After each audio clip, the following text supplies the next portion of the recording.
ہو جوانی کے بارے میں پوچھا جائے گا کہ جوانی کہاں بسر ہوئی۔ بعض نے یہاں ان جسد ہی فی ما ابلا ہو، ابن حبان نے اور امام ترمذی نے جو حدیث روایت کی ہے اس میں یہ لفظ بیان کیے کہ جسم کے بارے میں سوال ہوگا، یعنی جسم کے ایک ایک عضو سے پوچھا جائے گا۔ تم سے پوچھا جائے گا تمہارے ہاتھوں نے کیا کیا، تمہاری آنکھوں نے کیا کیا، تمہارے کان کیا سنتے رہے، تمہاری زبان کیا بولتی رہی،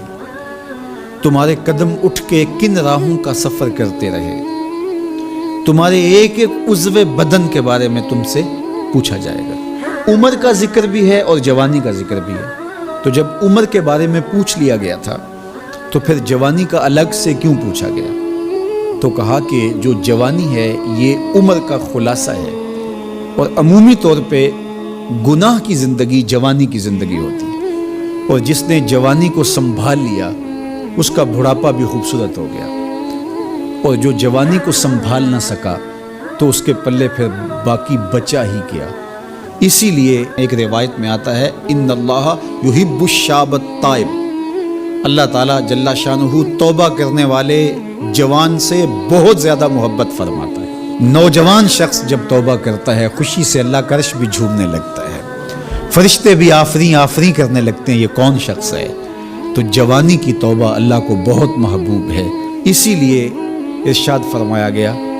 کہ وَشَابٌ نَشَأَ فِي عِبَادَةِ اللَّهِ، وہ جوان جس کی جوانی اللہ کی عبادت میں گزرتی ہے، کل قیامت کے دن جب کوئی سایہ نہیں ہوگا اللہ اس جوان کو اپنے عرش کا ٹھنڈا سایہ عطا فرمائے۔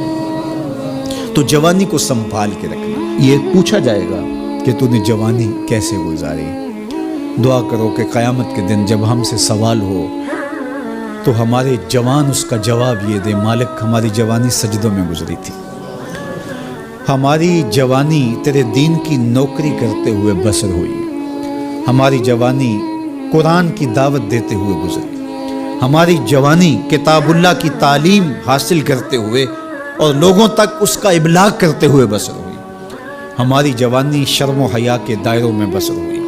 ہماری جوانی تیرے ذکر میں، تیری یاد میں، تیری محبت میں بسر ہوئی۔ تو وہ جوان جس کی جوانی اللہ کی یاد میں بسر ہوئی ہوگی تو پھر وہ اللہ کو عرض کرے گا کہ مالک جوانی تو تھی، شباب کی جولانیاں تو تھی، میرے معاصر میرے ہم عمر شباب کی لذتوں میں کھوئے ہوئے تھے، لیکن مالک میری پیشانی سجدے میں تیرے حضور جھکتی تھی اور میری آنکھیں تیرے حضور آنسوں کا خراج پیش کرتی تھیں، پھر میرا مالک اس جوان کو کتنی کرم نوازیوں سے مالا مال کرے گا۔ جوانوں کو جو اس وقت میرے مخاطبین ہیں میں کہوں گا کہ اپنی جوانی کو اتنا ستھرا اور پاکیزہ بنا لو کہ کل حشر کے دن شرمندگی نہ ہو کہ جوانی کو تو ہم سنبھال نہیں سکے، ہم دیوانے ہو گئے تھے، ہماری خواہشات بے قابو ہو گئے تھے، ہم اپنی عصمت کے جوہر کو محفوظ نہ رکھ پائے، ہماری نظروں سے حیا اور شرم کا جوہر اڑ گیا،